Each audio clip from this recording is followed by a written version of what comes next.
My husband handed me divorce papers at my birthday party, but my announcement crushed him. Please stay with me as I tell my story. And please do not forget to support our channel by subscribing to our channel, liking our videos, and sharing to your loved ones. Your support means the world to us. Now to our story. I always thought turning 30 would feel different. Like some part of me would suddenly understand life, its patterns, its betrayals, its hidden rooms. But the truth is, nothing prepares you for the moment your world tilts beneath your feet. It started subtle. Small things. Tiny shifts. The type of changes you brush off because you love someone, and you want to believe love is enough to keep everything together. But let me take you back. Back to the night I learned that you can share a home, a bed, a life, and still sleep next to a stranger.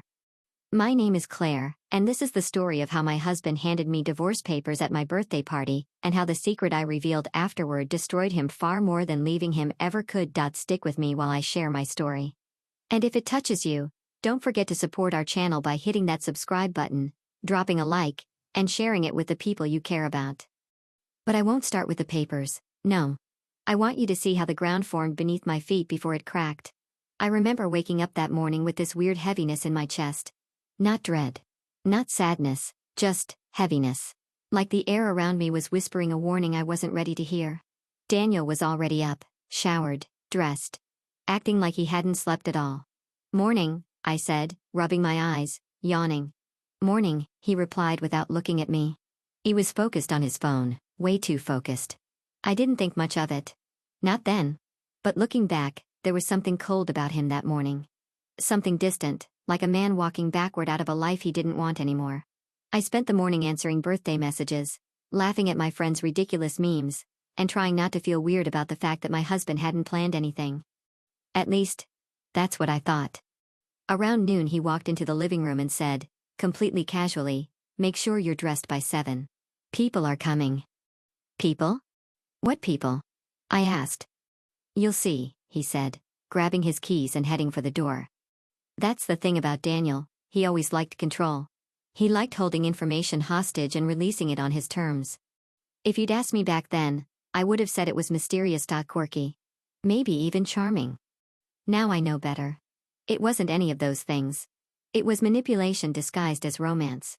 Distance disguised as mystery. The rest of the afternoon felt blurry.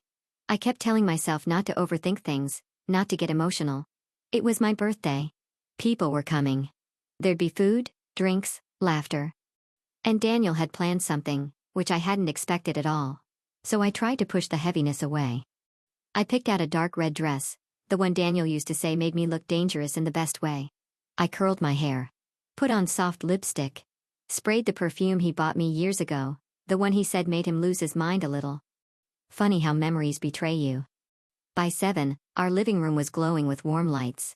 Friends and family gathered, filling the space with chatter, hugs, smiles. Everything looked perfect. Except Daniel. He stood near the fireplace, hands in his pockets, jaw tense, eyes scanning the crowd as if he was waiting for someone specific to arrive. Not waiting for me. Not appreciating me. Just waiting. And every time I looked at him, that heaviness inside me pressed a little harder. When the music softened and people turned toward the staircase, I realized Daniel had planned a grand entrance moment for me.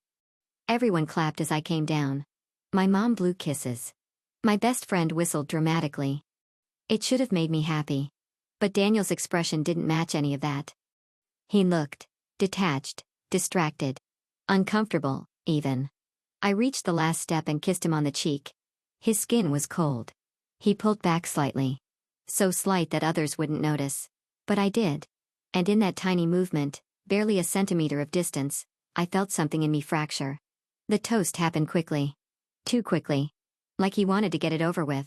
Daniel tapped his glass and everyone quieted. "To my wife," he said, eyes locked on me but full of something I couldn't recognize. "May today bring clarity." Clarity? That word hit me like a splash of ice water. People laughed softly, assuming he was being poetic. But I saw his face. His rigid jaw. His tight throat. The slight twitch in his fingers. No. This wasn't poetry. This was preparation. He took something out of his jacket pocket. A white envelope, neat. Perfectly sealed. He held it out to me. "Open it," he said. I could feel every heartbeat in my body. The room dimmed. The sound of people breathing blurred together. But I opened it. Because what else do you do when your husband hands you something so deliberately? In front of everyone? I slid my thumb under the flap. Pulled the papers out. The first line read, "Petition for dissolution of marriage." I didn't gasp. I didn't drop the papers. I didn't scream. I just froze. The world went silent. Like my brain muted everything in an effort to protect me. People whispered. My mom covered her mouth. My friend grabbed my arm. Daniel stood there with the stiff posture of a man who'd already emotionally divorced himself months ago. And all I could think was, he really did it. He actually did this. Tonight. On my birthday. I felt my face flush. My throat tightened. My hands started shaking violently. My whole body felt like it had been unplugged from reality. Daniel spoke again, voice flat. I didn't want a scene. I wanted it to be done cleanly. As if serving your wife divorce papers like a party favor was clean. As if humiliation was neat. As if betrayal could be wrapped in an envelope and called adulthood. I looked at him. Really looked at him. And something inside me, something small and quiet, began to simmer. Not rage. Not heartbreak, clarity. Real clarity. The one he wished for in his toast. Because in that moment, I understood, he thought he had the upper hand. He thought he was ending the story. But the truth was, Daniel had absolutely no idea what I knew. What I had prepared. What I had been waiting for. He might have given me divorce papers at my birthday party. But I was about to give him something far worse. The truth. The kind that doesn't just break a marriage, it destroys reputations, friendships, families, lives. And I was done protecting him. As the crowd murmured, I folded the papers calmly, placed them on the table beside the cake, and lifted my head. Daniel's smirk faltered. He knew that look. It was the look I gave right before I did something he'd never see coming. And he was right to be afraid.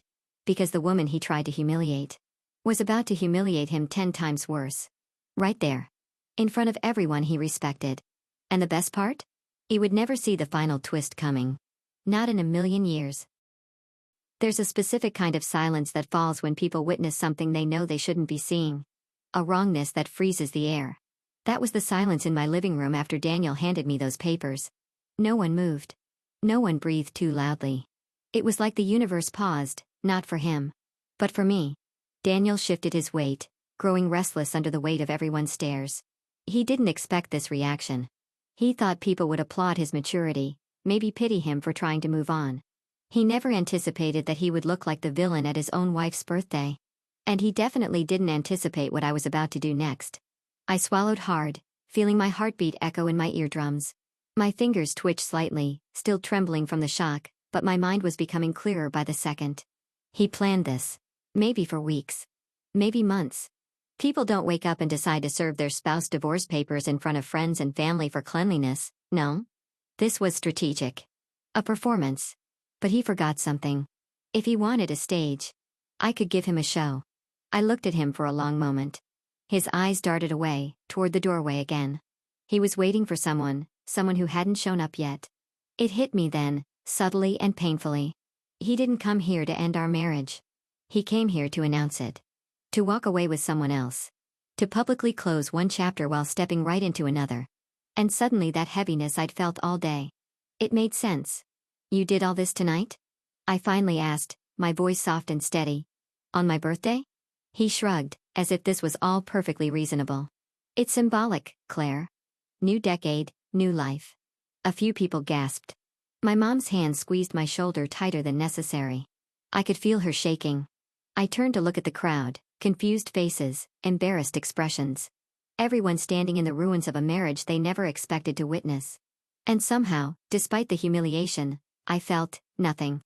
Just a cold, expanding clarity. All right then, I whispered. Daniel frowned. He didn't expect me to be calm. He expected tears, begging, anger, something loud and messy that would justify his performance. He didn't understand that true hurt makes you quiet. Dead quiet. I stepped forward and picked up the microphone from the table where the cake sat. People shifted uneasily. Daniel straightened his posture, jaw tight. What are you doing? He asked, voice low. I clicked on the mic. A soft feedback hum echoed through the room. I'm making my own announcement, I said. The silence became electric. The room dimmed around me, Not literally, but emotionally. Like everything except the truth faded to black. I looked at Daniel first. Then I looked at Megan. She stood in the back, her hands clenched around her small clutch purse. Her face pale. Her eyes refusing to meet mine. Funny how people think secrets make them invisible. Like hiding behind a crowd can erase what they've done. Megan, I said calmly. She froze. Daniel's head jerked toward her. Fear flashed in his eyes. A collective wave of confusion rippled through the guests. I continued, keeping my tone steady, controlled. Since we're celebrating honesty tonight, I think it's fair I tell the whole truth. Daniel stepped forward quickly. Claire, that's enough. I lifted my free hand, shutting him up with a gesture so small, so effortless, it infuriated him. No. Not yet. His jaw clenched. I could see panic rising in him. Claire. You gave me divorce papers, I interrupted, my voice still calm. But you didn't tell them why. Whispers began to swirl. Eyes darted between Daniel and Megan. Megan's husband, Mark, Daniel's own brother, was staring at her like she'd suddenly grown a second head. I breathed in deeply. Then I said it. Daniel has been having an affair. Gasps. Actual gasps. Like in the movies. But I wasn't done. And not just with anyone, I added softly. He's been sleeping with Megan. His brother's wife. Chaos.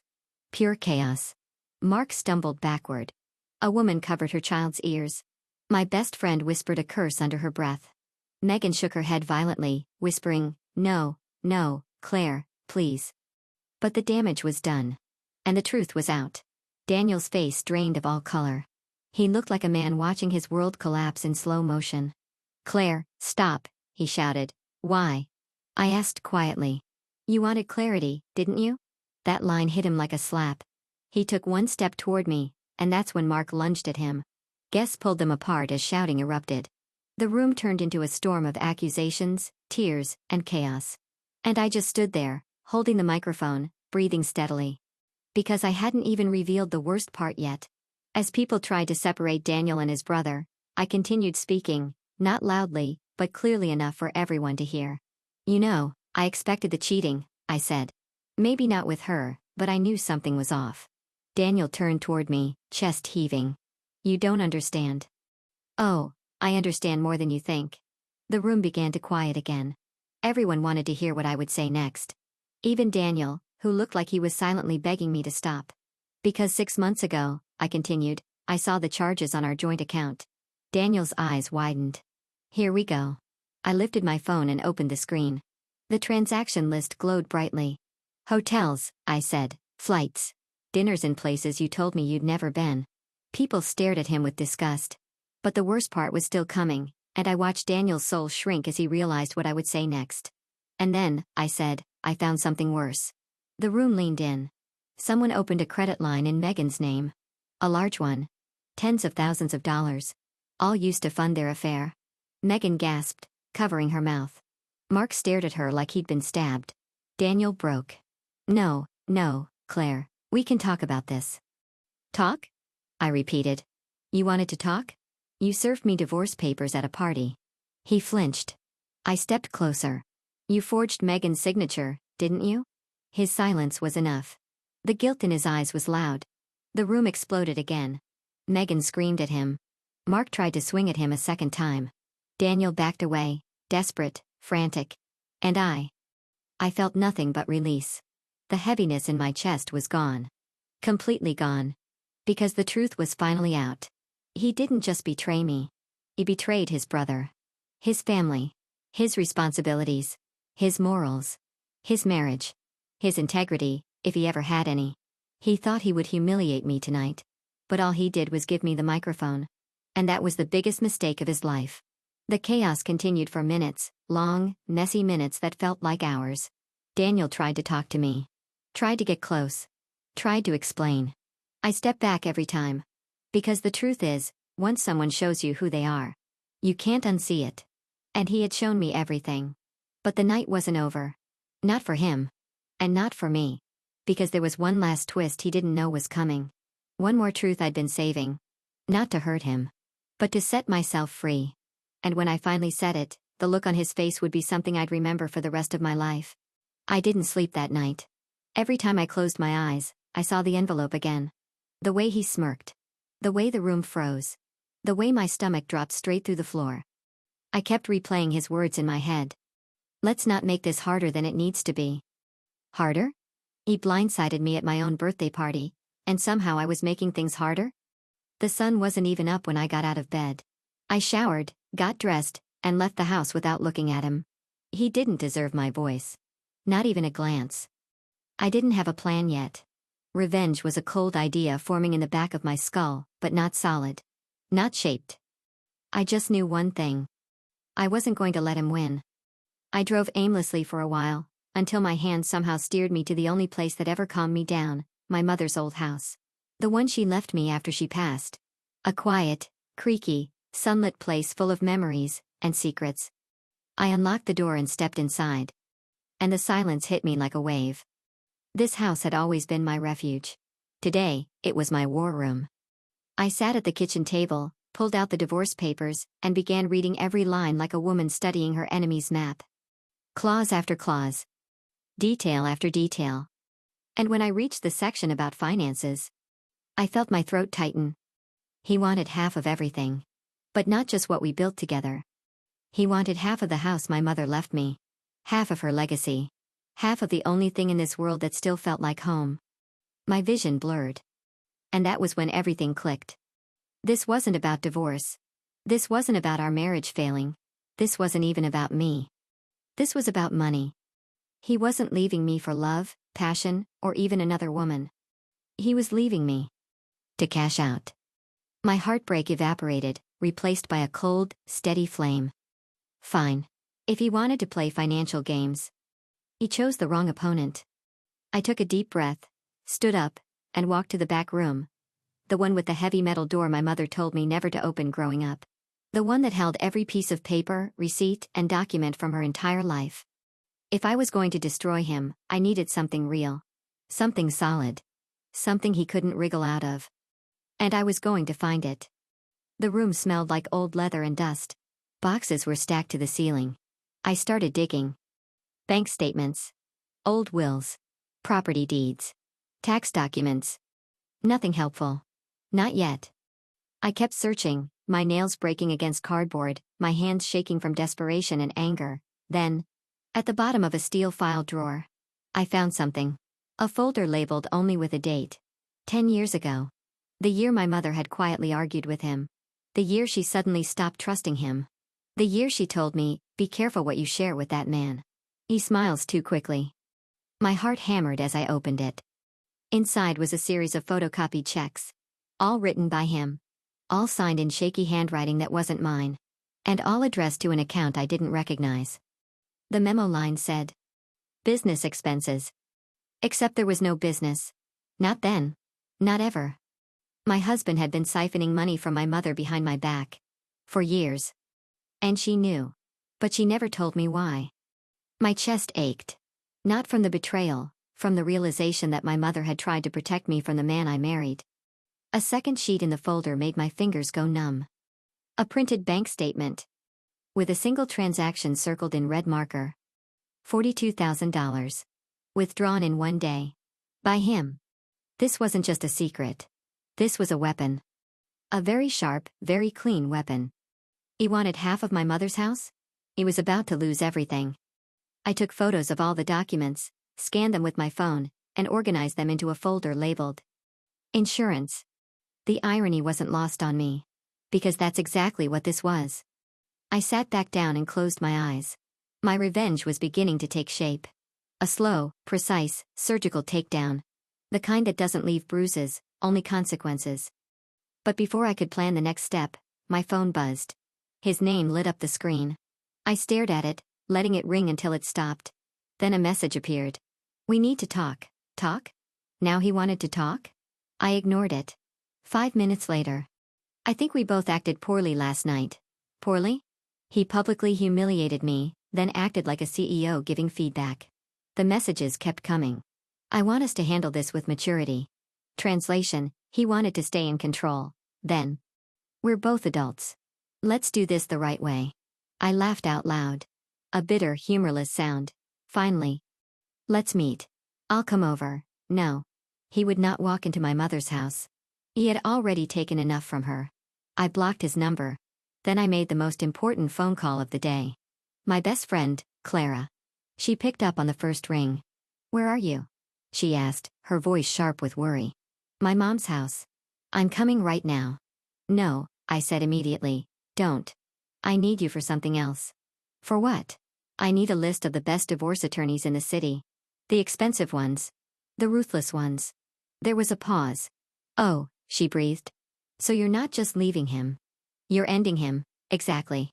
She exhaled. "Give me 20 minutes." I hung up and leaned back in my chair.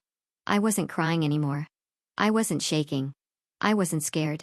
I was awake, clear, composed. For the first time in years, I felt more like myself than the woman he had molded me into: quiet, agreeable, sidelined. He thought he could serve me papers like I was a minor inconvenience. But he didn't know what I knew now. He didn't know that the woman he tried to discard was about to become his worst nightmare. I spent the next hour organizing the documents. Every photo, every check, every statement. All carefully arranged. Then I began writing down everything I remembered about the years he handled my mother's finances with helpful intentions. Every strange withdrawal. Every missing receipt. Every odd excuse he gave. By the time Clara arrived, 2 large stacks of evidence lay on the table.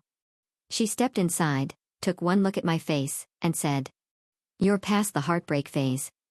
"I'm past everything," I said. "Now I need the right attorney." She dropped a folder onto the table. 5 names. Each one deadlier than the last. I opened it. And when I saw the first attorney's hourly rate, I almost choked. "I told you," Clara said. "You're not hiring a lawyer. You're hiring a weapon." I smiled for the first time that day. "Good," I said. "Because I'm going to war." The following morning, I woke up early. The sun hadn't fully broken over the city, but I didn't care. I had a date with destiny, and destiny doesn't wait for convenient hours. Clara had already called and confirmed our first attorney consultation. I dressed in something sharp. No tears, no sadness, no vulnerability visible to the world. A crisp blazer, neutral blouse, tailored pants. The armor of a woman who refused to be played again. I packed my folder of evidence carefully, triple-checking that nothing was missing. Every photocopy. Every transaction. Every receipt. Every note he thought I'd never find. This wasn't just about him leaving me. This was about taking control. Making sure the man who had humiliated me and betrayed my family understood that actions had consequences. The office smelled like polished wood and leather, and the assistant led us to a large conference room where the first attorney awaited. Mr. Grant, an older man with silver hair, thick glasses, and the aura of someone who had destroyed more men than most people had ever met. I sat down, placed my folder in front of him, and exhaled slowly. He didn't speak at first. He just studied me. And I could tell he was measuring me, weighing my resolve, testing if I was serious. "You're calm," he said finally, leaning back in his chair. "Most women come in here shaking, crying, desperate. Not you." I met his gaze steadily. "I've been desperate. I've been heartbroken. And I've been humiliated. But now, I want him to pay attention. That's all that matters." A slow smile crept across his face. "I like that, good. I need to see everything. Every detail. Don't hold back." I opened the folder and began laying out the evidence piece by piece. Mr. Grant's eyes narrowed at the photocopied checks, the transaction records, the receipts. He flipped through pages, muttering under his breath, impressed. This is substantial," he said finally. "Not just divorce, fraud. Financial manipulation. You've got him cornered. If we play this right, he won't know what hit him." I felt a thrill I hadn't felt in months. It wasn't about revenge alone, it was about validation. The truth was on my side, and the law was now my sword. "Let's talk strategy," he continued. "We'll start with the divorce filings, push for full custody of the assets, and then we'll bring in the financial evidence." If he thought he could walk away quietly, he's about to learn a very expensive lesson. I nodded, taking notes carefully. Every detail mattered. Every misstep on his part would be amplified. After the meeting, Claire and I left the office in silence. I wasn't thinking about him anymore. I was thinking about me. The woman he had tried to erase. The woman who would now make him pay for underestimating her. We went to a small cafe nearby. Clara finally broke the silence. "You're cold," she said, a grin tugging at her lips. "I mean, I like it. But you're ice cold. Are you sure this is still about justice and not something else? I laughed softly. Clara, this isn't about hate.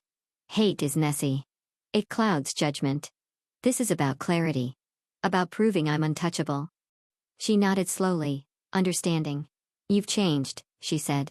Whatever happens next, he won't recognize you. I didn't answer. I just sipped my coffee and stared out the window. The city moved around us, unaware of the storm brewing in one woman's life. 2 days later, Daniel finally tried to make contact again. This time it wasn't texts, it was a knock at the door. I knew exactly who it was before opening it. The arrogance in the rhythm of the knock gave him away. The expectation that I would answer, smile, and beg him to explain. I didn't answer. Instead, I leaned against the doorframe and whispered, I know what you've been doing. A pause. Then a voice, strained and cautious. Claire. Can we please talk? I opened the door just enough to see him. His suit was crisp. His hair perfectly combed. But there was a tension in his eyes. Something small, flickering, fragile. Talk? I asked. After the birthday party? After everything? He swallowed hard.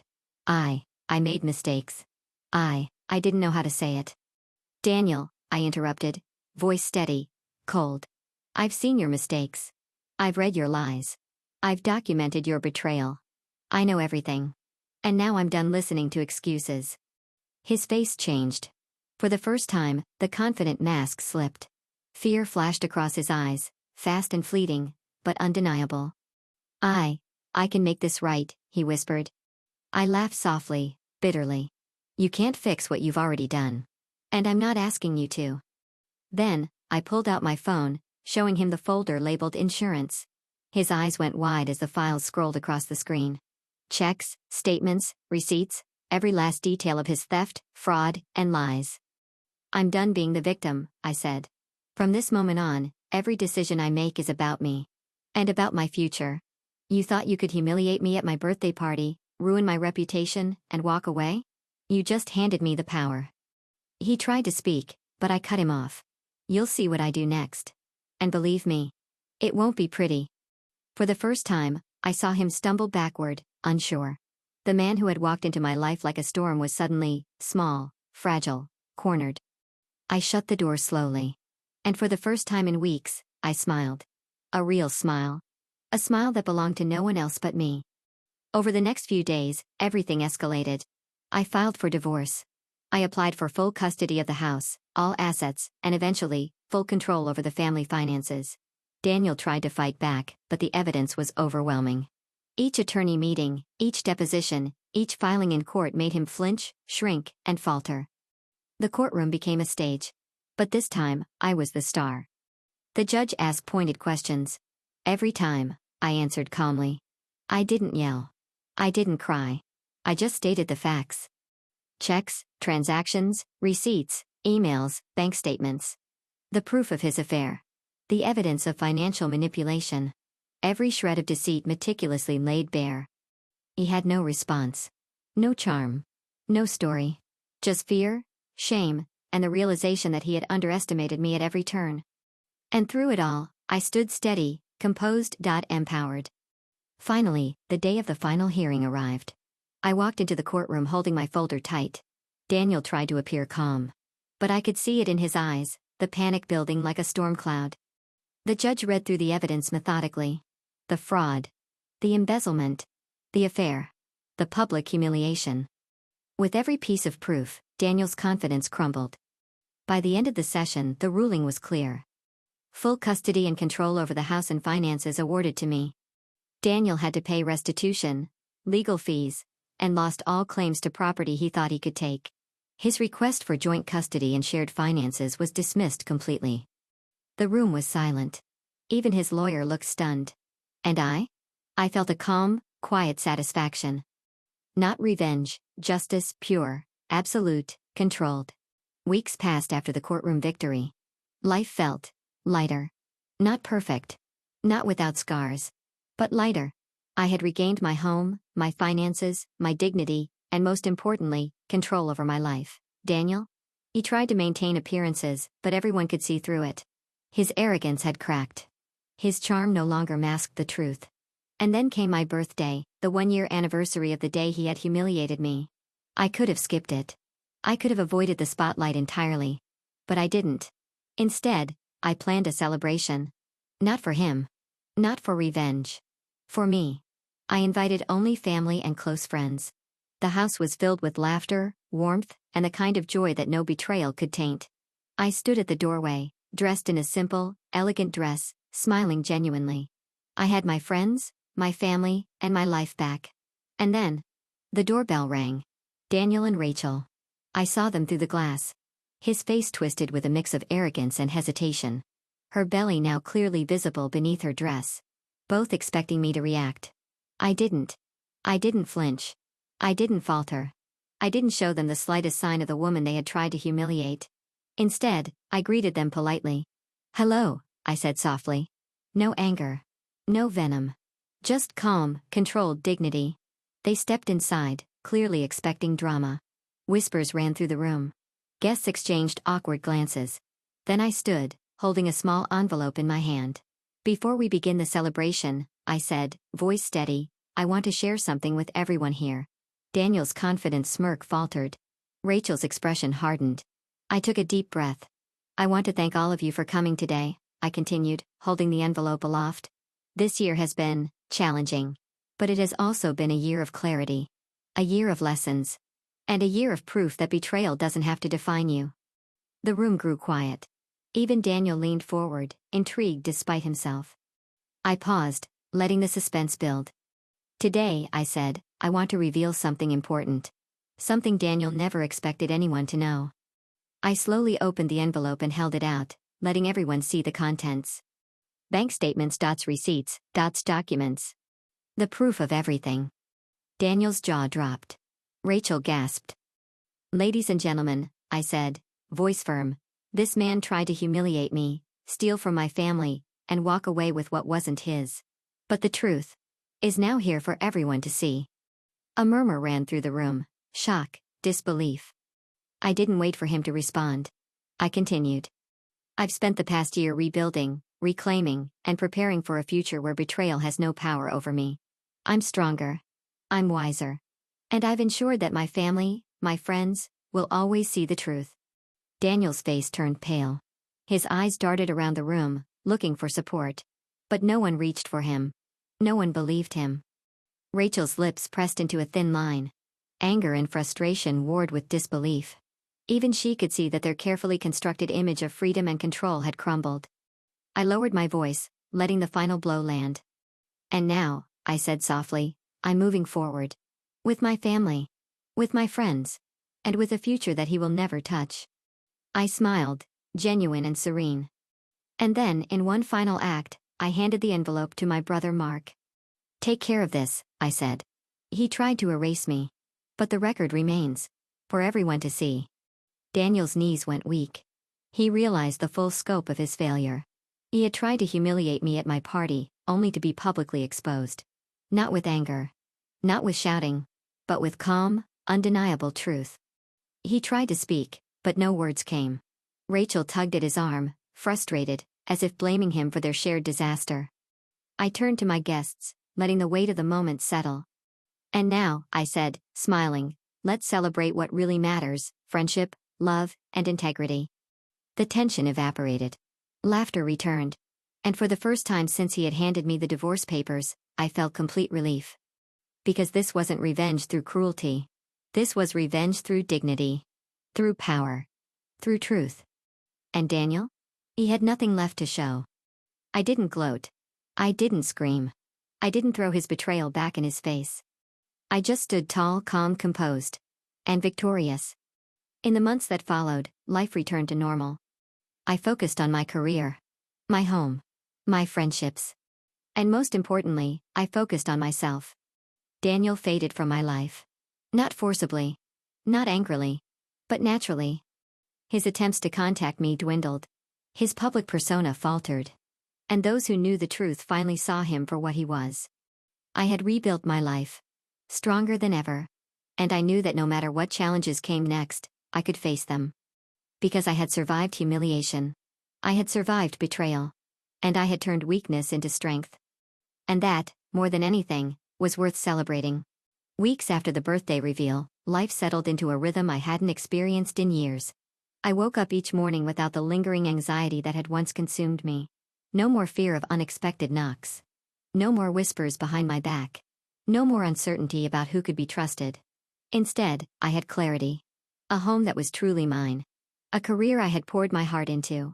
And most importantly, a future for my child that I could protect with unwavering certainty. Ethan had grown so quickly in just a few months. Every smile, every tiny hand grasping mine, reminded me why I had fought so hard. He was innocent in every way, untouched by the chaos his father had caused. And I promised myself that he would remain that way. Clara remained my steadfast companion, always by my side.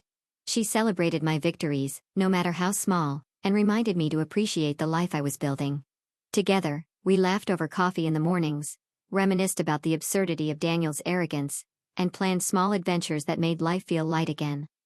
The business I had started with Mark began to thrive. What had once been a dream now became a reality. Each order, each client, each satisfied customer was a reminder of what I could accomplish when I refused to let betrayal define me. One afternoon, as I was walking through town with Ethan in his stroller, I noticed the subtle shift in how people treated me. There were no more whispers, no hidden judgments, no pity. Instead, I received smiles, nods of respect, and quiet admiration. It wasn't about Daniel anymore. It was about me, what I had rebuilt, what I had overcome. And then, from across the street, I saw him. Daniel. His shoulders slumped. The sharp lines of his face dulled by stress and exhaustion. Rachel beside him, clearly frustrated, scolding him for something I couldn't hear. I slowed, taking a deliberate breath. For a brief moment, I wondered if he expected a reaction. A confrontation. An apology. I gave him neither. Instead, I adjusted Ethan's blanket, smiled softly at my son, and continued walking. No words. No gloating. Just calm, steady confidence. That moment encapsulated everything I had learned. True power wasn't in revenge. It wasn't in shaming him publicly or proving him wrong to the world. It was in rising above. In standing tall. In protecting what mattered most, my life, my child, and my dignity. Weeks turned into months. I established routines for Ethan. We visited the park every morning. We cooked together, small meals, big laughter. And at night, I would read to him, watching his eyes light up with wonder. I also took time to reflect. To understand how I had been manipulated, how I had trusted blindly, and how I could ensure it never happened again. I journaled, not just for myself, but for Ethan. One day, when he was older, he could read about resilience, about strength, and about the quiet victories that come from courage and patience. I reconnected with old friends I had drifted from during the chaos. I built new friendships with people who shared my values, my integrity, and my sense of loyalty. My social life, once constrained by fear and embarrassment, now blossomed with laughter and genuine connection. Professionally, the business grew faster than I had imagined. Mark and I worked seamlessly, each complementing the other's strengths. We faced challenges, of course, but nothing that threatened the foundation we had built together. Every success felt sweeter because it was earned. Every milestone was a victory over the past that had tried to define me. And then there were quiet moments, those that Daniel could never take from me. Ethan's first steps. His first word. The sound of his laughter filling the house. In those moments, I realized that the life I had fought so hard for was worth every sleepless night, every tear shed, and every ounce of strength I had summoned from deep within. Daniel became a distant memory. Not because I tried to erase him, but because he no longer held power over me. His failures, his arrogance, his betrayal, they belonged to him.